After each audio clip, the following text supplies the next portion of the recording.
All right, so in this video, we're gonna be seeing how I first initially set up these cuttings and found out later on that it was a complete and utter failure. But first, I do want to show you these stem cuttings, like where along the stem I made those cuts.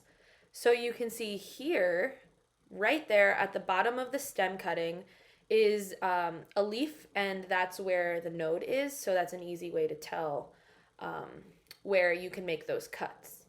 So to prep, I have these 5 mason jars, one for each media. I am going to take the first one and just fill it up with water.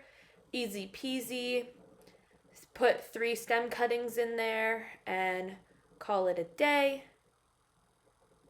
Super simple, super easy. You want to make sure that you have at least one of those nodes sitting in the water.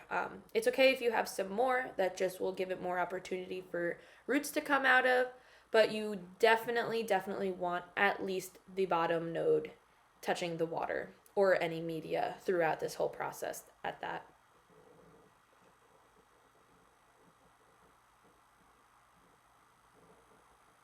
Next, I'm just going to label it so I can remember what it is, even though it's kind of obvious, but just, you never know.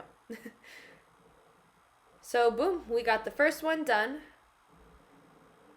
I'm going to set it aside and head on to the next one. So this one, we'll label it, and it's going to be the leca, or the hydroponic balls.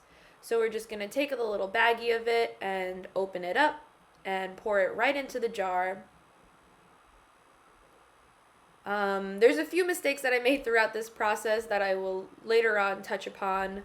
But looking back now, I realize I probably should have at least put a little extra water in this media as well, like as it sits on the bottom. But there are multiple issues going about this. But it's important to share because you live and you learn. So I put 3 cuttings in this one, called it a day, set it aside. On to the next one, labeled it. I believe this was the clay balls, like the really big ones. Oh, I also want to note that as I was rinsing out these, it was super obvious.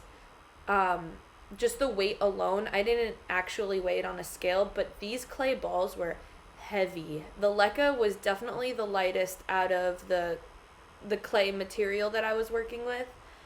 These clay balls were really heavy.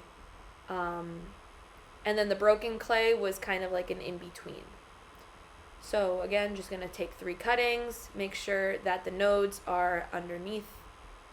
On to the next one, label it. This was the broken clay.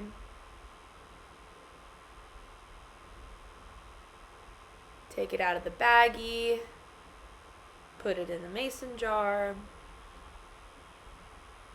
It's a pretty repetitive process. I mean, it's the same thing, you're just using different types of media. Take the 3 cuttings, put that in, make sure the nodes are covered.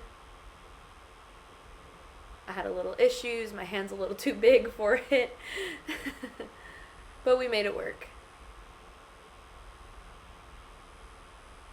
And then last but not least, we take our last mason jar, label it with the Pro Mix.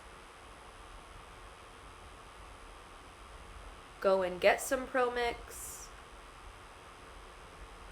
Clean up after yourself. Okay, now we go get the Pro Mix. And then you want to make sure that the Pro Mix is wet too. Like, you don't want to just put the dry Pro Mix in there. So I just put some water in it as well. Stick the 3 cuttings in. Kind of made a hole with my finger and then put the cutting in to that hole.